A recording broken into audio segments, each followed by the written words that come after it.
வணக்கம் அன்பர்களே. 2024 புத்தாண்டு பலன்கள்.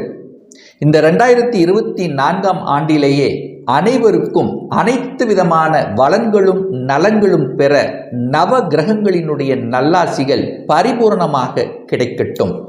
அனைத்து நேயர்களுக்கும் இந்த 2024 புத்தாண்டு வாழ்த்தினை தெரிவித்துக் கொண்டு, இந்த புத்தாண்டானது வருகின்ற மார்கழி மாதம் 16ஆம் தேதி, அதாவது திங்கட்கிழமை அன்று சிம்ம ராசி, அதாவது பூர நட்சத்திரத்தில் கன்னியா லக்னத்தில் பிறக்க இருக்கிறது.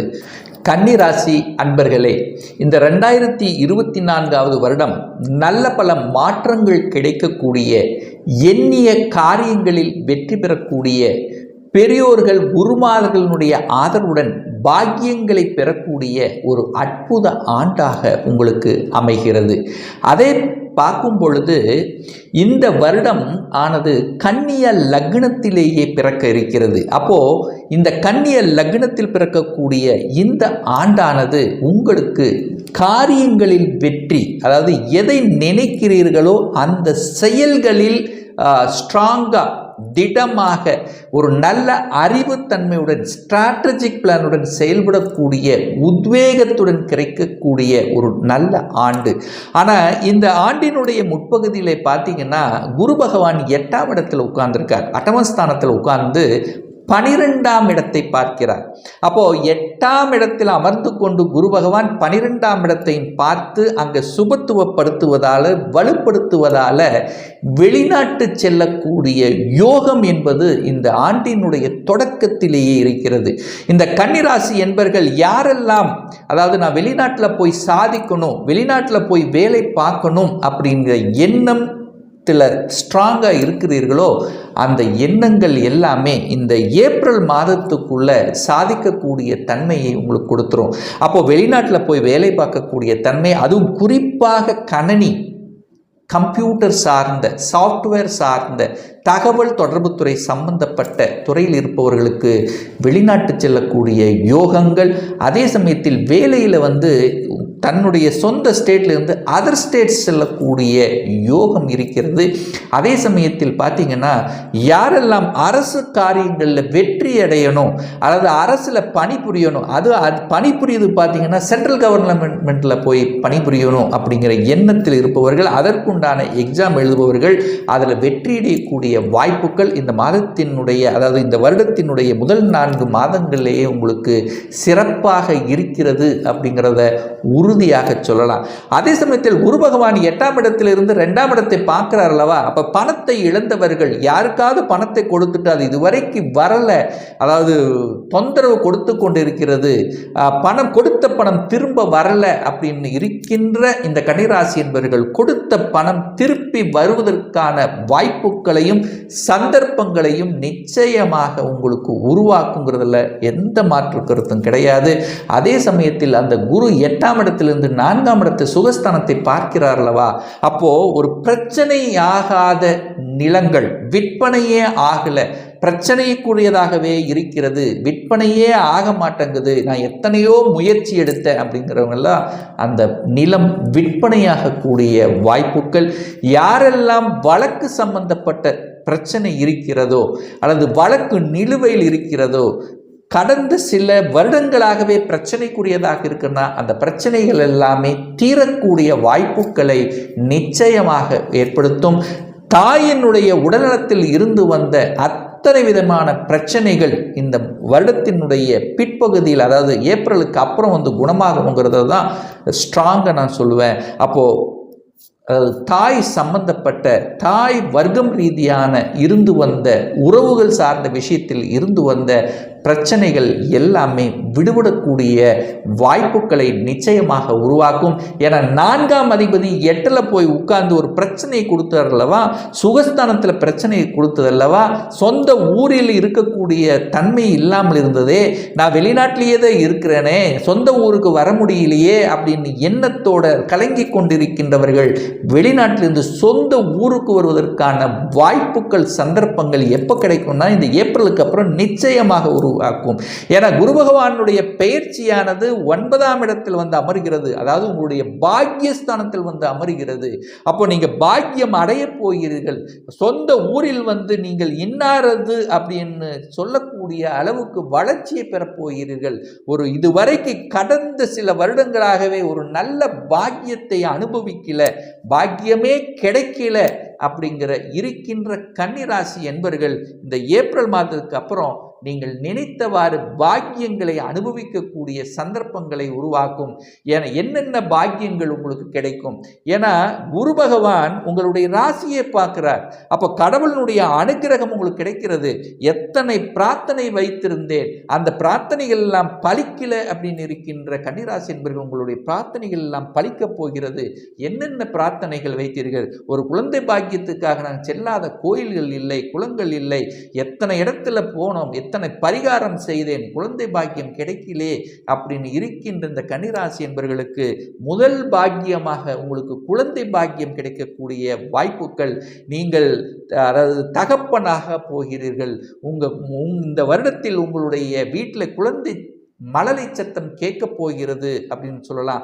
குழந்தை விட்டு பிரிந்தவர்கள், குழந்தைகளால அதாவது கசப்புணர்வு ஏற்பட்டு பிரிந்தவர்கள் எல்லாமே ஒன்று சேரக்கூடிய வாய்ப்புகள். இன்னாரது குழந்தைகள் என்று சொல்லக்கூடிய அளவுக்கு குழந்தைகளால் நலன்களால் உங்களுக்கு திருப்தி ஏற்படக்கூடிய வாய்ப்புகள், சந்தர்ப்பங்கள் சிறப்பாக இருக்கிறது. குழந்தைகளுடைய படிப்பு சார்ந்த விஷயங்கள் சிறப்பாக இருக்க போகிறது. என்ன படிக்கணும் என்று ஆசைப்படுகிறார்களோ அந்த படிப்பு நிச்சயமாக இருக்கும். கடந்த சில வருடங்களாகவே அதாவது ஒரு நீட் எழுதின தோல்வியேற்றது, நாங்கள் அரசாங்க எக்ஸாமுக்காக எழுதின தோல்வி, இந்த மாதிரி 2-3 தோல்விகள் சந்தித்து அந்த மன கஷ்டத்துடன் இருந்தவர்கள் எல்லாம் இப்போ இந்த வருடம் நினைத்தவாறு அந்த தேர்வில் வெற்றி பெற்று நீங்கள் வெற்றி பெறக்கூடிய வாய்ப்புகள், சந்தர்ப்பங்கள் சிறப்பாக இருக்கிறது. என சனி பகவானும் அங்கே 6ஆம் இடத்தில் உட்கார்ந்திருக்கார். அந்த 6ஆம் இடத்தில் அமர்ந்து கொண்டு சனி பகவான் அந்த வெற்றி வேலை, இதுவரைக்கும் ஒரு வேலை பிரச்சனையாக இருந்தது, வேலை சரியான வேலை அமையல, படித்த படிப்புக்குண்டான வேலை இல்லை அப்படின்றவங்களுக்கெல்லாம் வேலை கிடைக்கக்கூடிய தன்மைகள். உடல் நலத்தில் பிரச்சனையாகி கொண்டே இருந்தது. ஏன்னா சனி 6ஆம் இடத்தில் இருந்தார், குரு 6ஆம் இடத்தில் இருந்தது, தொல்லைகள் இருந்தது, வயிற்று சம்பந்தப்பட்ட ஜீரண சம்பந்தப்பட்ட இந்த மாதிரி தொந்தரவுகள் எல்லாமே அத்தனையும் விலகக்கூடிய வருடங்கள் அப்படின்னு சொல்லலாம். எதிர்ப்புகள், பகை அத்தனையும் விலகப் போகிறது. நீங்கள் நல்ல பாக்கியம், ஒரு நல்ல வேலை கிடைக்க போகிறது. சொந்த தொழிலை ஆரம்பிக்கணும் அப்படிங்கிற எண்ணங்கள் அதிகமாக உங்களுக்கு புலப்படுத்தும். கணவன் மனைவி 2 பேரும் சேர்ந்து ஒரு தொழிலை ஆரம்பிக்கலாம் என்கின்ற உத்வேகத்தை கொடுக்கக்கூடிய ஒரு ஆண்டாக உங்களுக்கு அமைகிறது.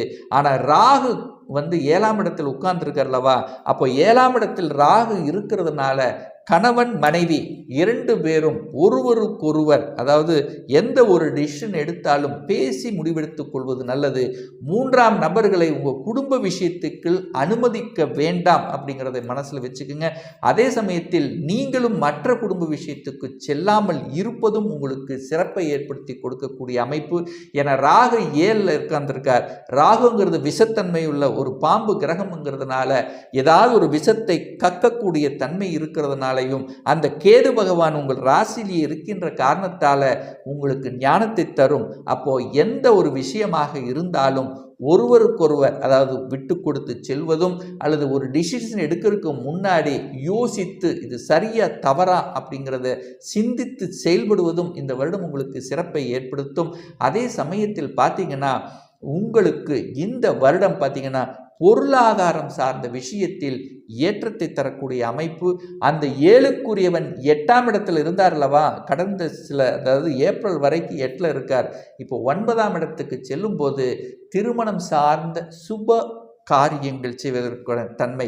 ஏன்னா இதுவரைக்கும் குரு பலன் இல்லைன்னு சொல்லுவோம். இப்போ குரு பலன் ஏப்ரலுக்கு மேலே குரு பலன் இருக்கிறதுனால அனைத்து விதமான சுப காரியங்கள் உங்களுக்கும் உங்களுடைய குடும்ப உறுப்பினர்களுக்கும் நடக்கக்கூடிய தன்மைகள் உங்களுக்கு சிறப்பாக இருக்கிறது அப்படின்னு எடுத்துக்கலாம்.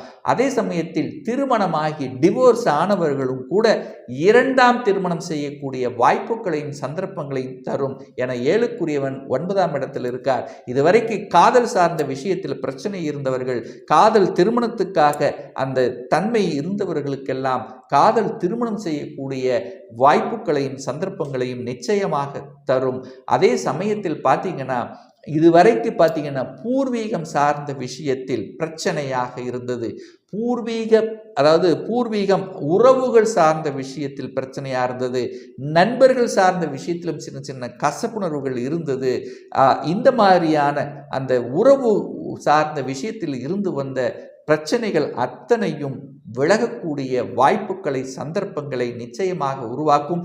தொழில் சார்ந்த விஷயத்தில் நல்ல மாற்றத்தையும் முன்னேற்றத்தையும் வளர்ச்சியையும் பாக்கியத்தை தரக்கூடிய ஆண்டு.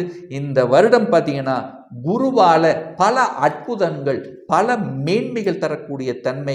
அப்போ குரு பகவான் நல்லா இருக்கிறதுனாலையும், அந்த குரு பகவான் உங்கள் ராசியை இந்த ஏப்ரலுக்கு அப்புறம் பார்க்கறதுனாலையும் உங்களுக்கு அரசு சார்ந்த விஷயத்தில் அனுகூலங்கள், அதே சமயத்தில் பார்த்தீங்கன்னா அரசியல்வாதிகளுக்கும் நல்ல பொறுப்புகள் கிடைக்கக்கூடிய தன்மை, அதே சமயத்தில் கலைத்துறையில் இருக்கின்றவர்களுக்கு பார்த்தீங்கன்னா புதிய ஒப்பந்தங்கள், புதிய பொறுப்புகள் கிடைக்கக்கூடிய தன்மை, சமூக பணியில் ஈடுபட்டு கொண்டிருக்கின்ற இந்த கன்னிராசி அன்பர்களுக்கு நல்ல உத்வேகத்துடன் அதன் மூலமாக ஒரு பதவி உயர்வு, அதாவது என்ன அடிஷ்னல் பதவி உயர்வு, கௌரவ பதவிகள் கிடைக்கக்கூடிய ஒரு நல்ல வருடமாக உங்களுக்கு அமைகிறது.